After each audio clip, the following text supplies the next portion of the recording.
Good afternoon, and welcome back to Asgard, and welcome back to our Direwolf 20 1.10 Let's Play series.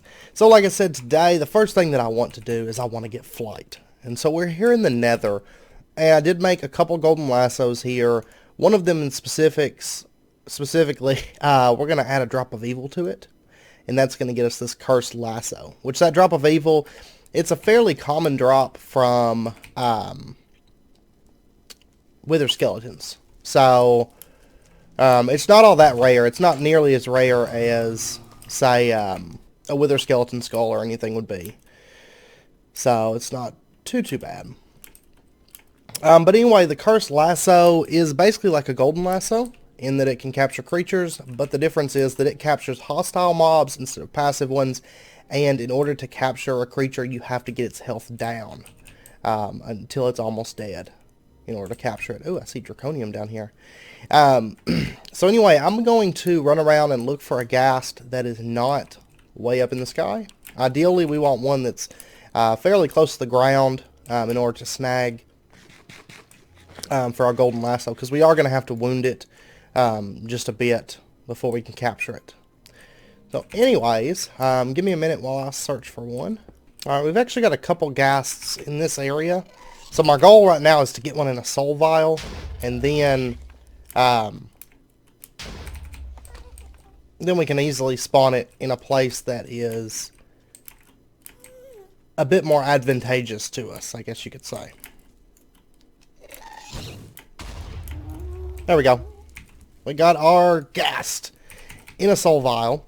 And so now what we're going to do is, which the longsword makes that a lot easier because you can do that jump. But we're just going to kind of burrow into here a little bit. Okay, so maybe this room right here. We'll drop him. And there we go. Smacked him one time with a sword and then capture him. You do have to get him down a little bit. But as long as you get his health down some, you'll be okay. So, and then we also need a bat in our golden lasso. So that's a little bit easier to get. Give me a minute while I make my way out of this place. And we'll go get a bat. Now the bat doesn't have to actually be damaged at all. We can just capture it as is. So it's not too much of an issue. Now to get the ghast also, by the way, you could also make yourself like an IC2 jetpack, or you know, whatever types of flight are available to you. Another option is the bat wings from actually Editions. That's another good version. Of course, to get the bat wings, you have to have killed a wither before. So, because that does require a nether star in order to get that. But usually you can find a ghast kind of flying low like this one, or like the one that we got. And they're usually not too bad to get. You can either capture them in the soul vial, or you can just get up on them and smack them. That one, I get extra damage when I do that sprint, so he died in one hit, but that's okay. But anyways, I'll be back in a moment once I go find a bat. Okay, we found a bat here. Keep in mind that bats and stuff will show up on your mini-map as a creature. So, but we got our bat, so easy as pie.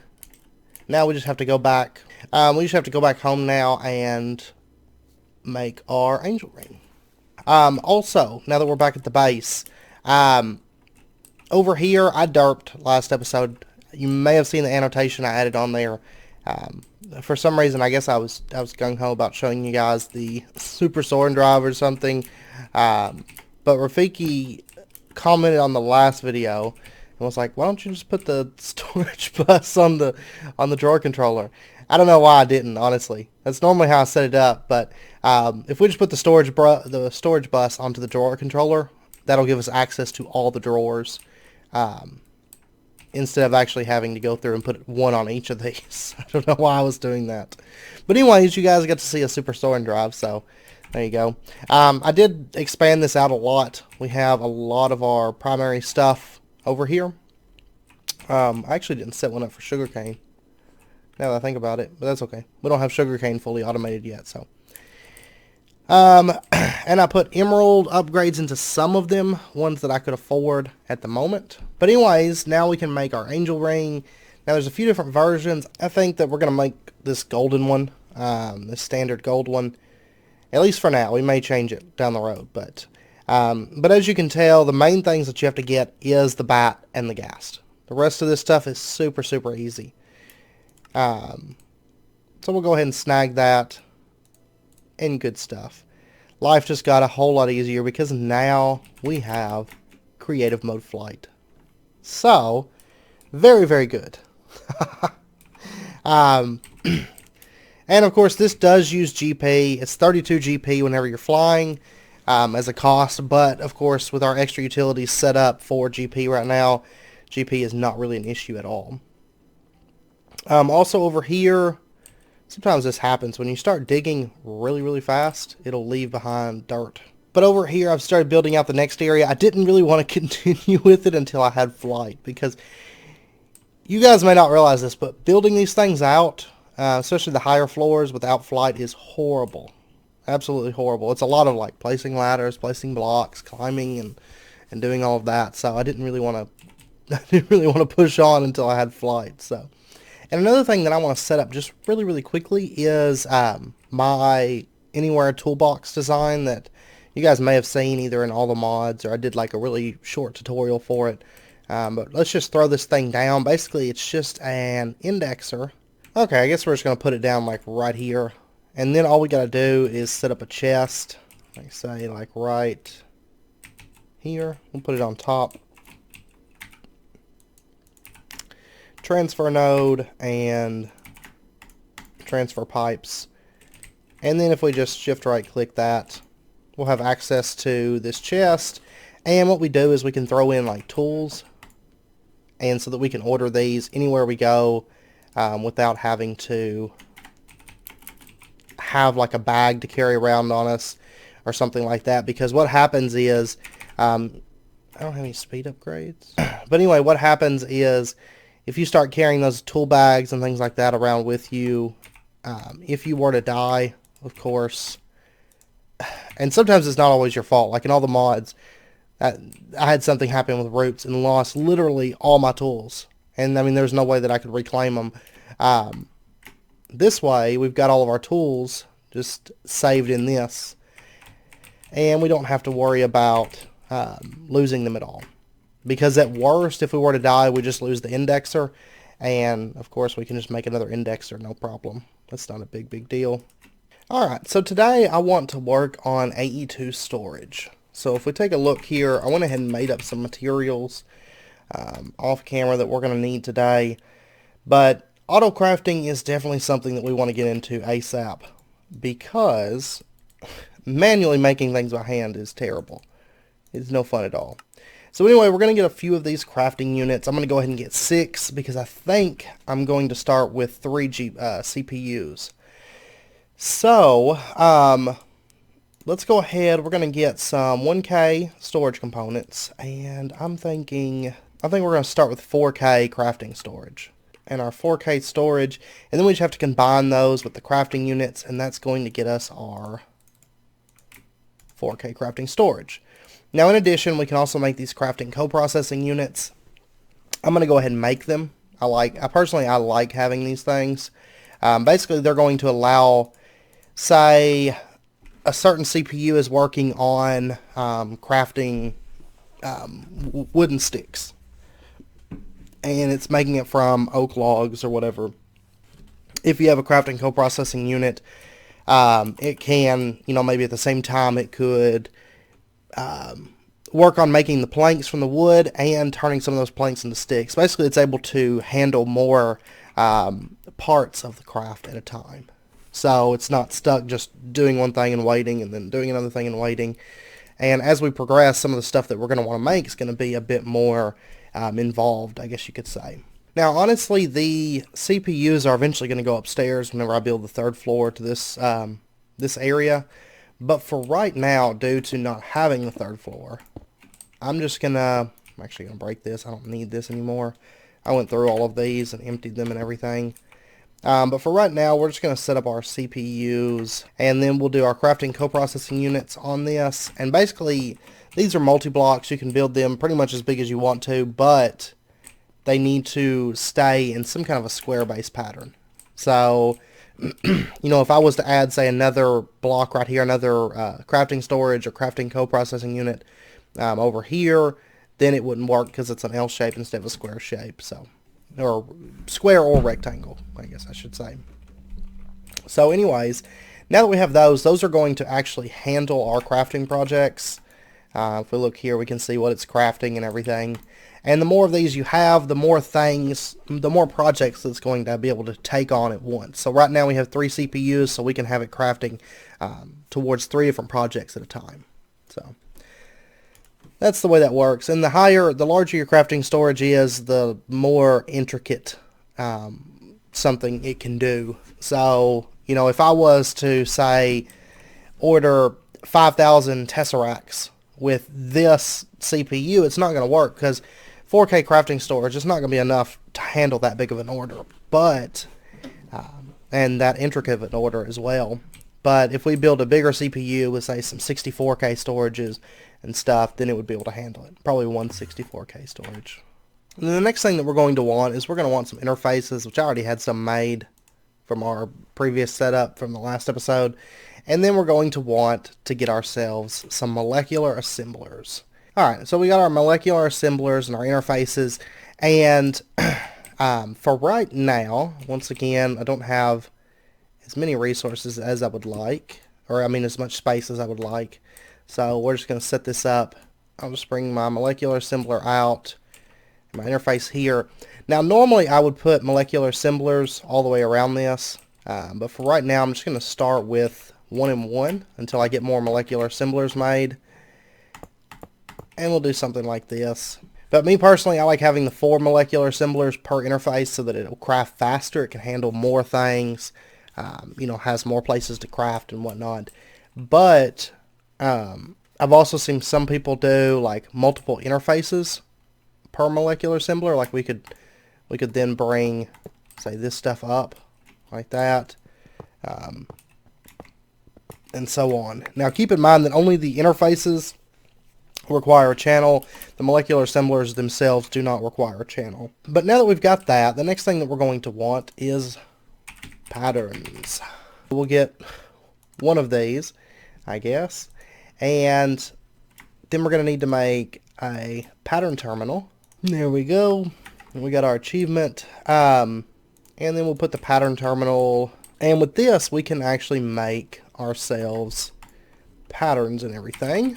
Let me get some more quartz dust, and then what we can do is, like with this blank pattern, we can teach it how to make patterns for us. So we can do this, hit move items, encode, and there we go. So we've got ourselves a pattern now, and if we throw it into one of these interfaces, there we go. And now if we wanted to get some blank patterns, it says craft, we can hit and say we want 4 of them. Now we don't have enough glass right now, so let's get 2 of them. And there we go. And so the next thing that I want to teach it to make is our quartz glass. There we go. And throw that pattern in there. And honestly, the applied energistic stuff is going to be the first thing that we gun for as far as auto-crafting and stuff goes. Because, of course, the more of this stuff that you have automated, the easier it is to, of course, move forward with automation and everything. Alright, now the next thing that I want to automate is I want to start auto-processing some things. In not just crafting recipes, but also things that involve, like, say, the sag mill, the alloy smelter. Those 2 are probably one of the first ones that you're going to want to get automated because, of course, that's all your smelting and your crushing and all that good stuff. So what we're going to do is we're just going to bring some cable down and set up our interface here. And I am going to go ahead and wrench this. It's one of my habits, as you may or may not know. And we'll have it face it in towards that sag mill, and that's going to say that this interface directly influences this sag mill. And that's where that's where it's going to be tied in together. And then we can just set this to push and pull from the back. And we'll just bring our cable up.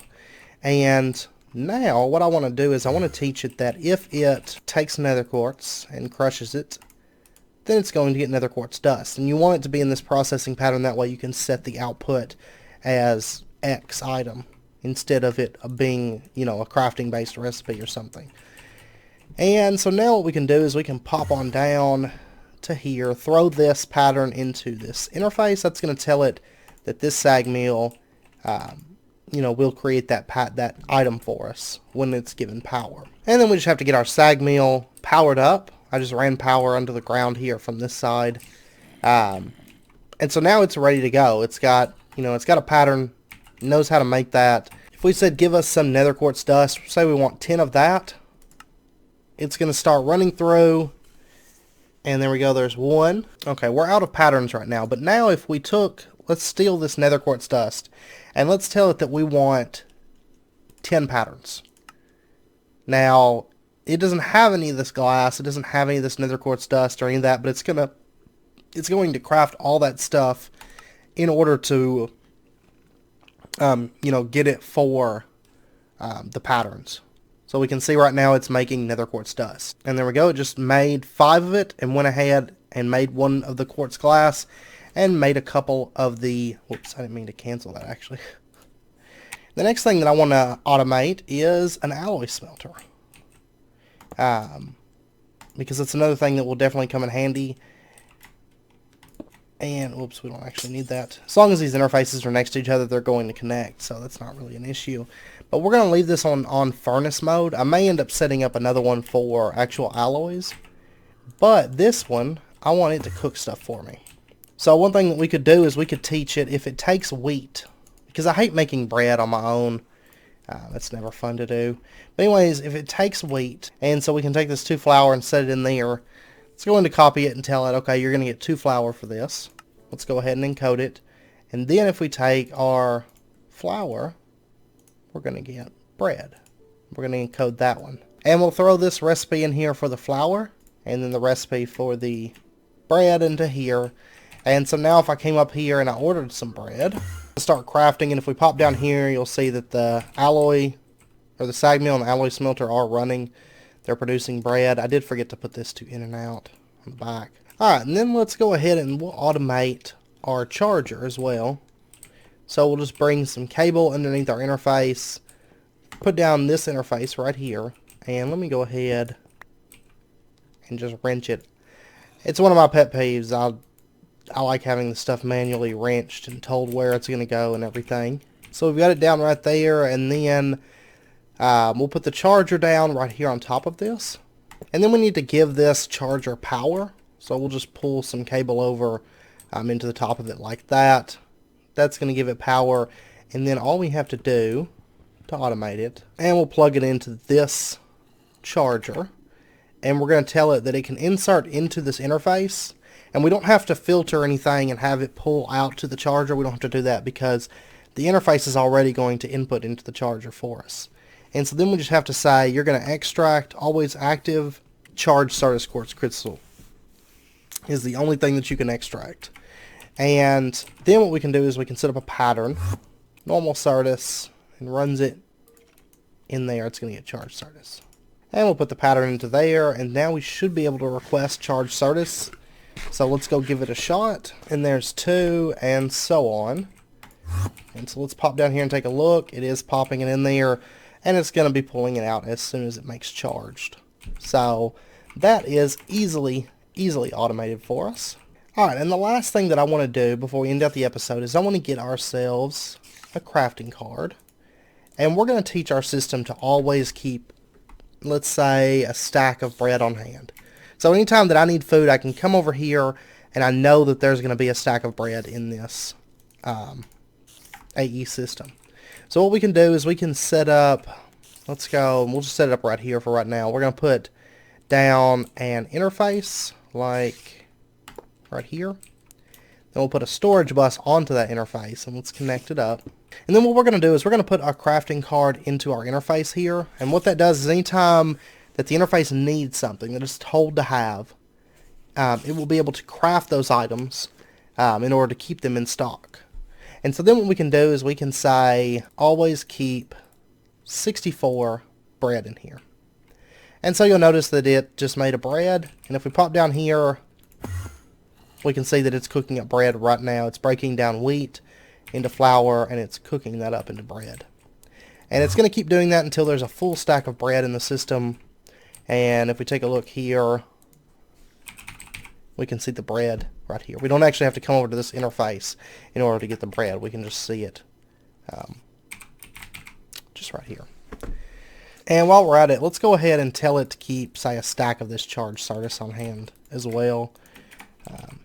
Just so that we've always got that there and at the ready and everything. And we can look in here and see that it's got all that bread scheduled. It looks like it's already made. Okay, it's already made the 64 Sardis that we needed. But yeah. So anyways, that, you know, at least we got some auto crafting and auto processing going. Some basic stuff. We'll get into a bit more advanced stuff in the very near future. But, you know, at least we got that going. So I'm happy with it. And, yeah, so I'm going to keep expanding that off camera, putting a lot of recipes onto there and making some more molecular assemblers and interfaces. And I may actually try building out the next floor. Since we have flight now, it's not that bad. So we might end up building that out so that we'll have access to it as well. But yeah, so anyways, I hope you guys enjoyed the video. If you did, as always, be sure and hit that like button and go ahead and subscribe if you're not already for more daily videos. And until next time, as always, do take care, stay safe. If you have any questions, be sure and let me know. And next episode, we will either be, I'm torn between either working on more power, because I know I've had some requests for the immersive engineering generator, the engine setup for the diesel engine, or deep resonance. So I've had requests for both of those, and both of those are a lot of fun to set up. So either one of those two, or Blood Magic or Britannia. Getting back into a little bit of magical stuff. It's going to be one of those. So, of course, if you guys have any preferences, feel free and let me know down below in the comments. And yeah, so I hope to see you guys next time, and I hope you guys join me for all of that good stuff. And do take care.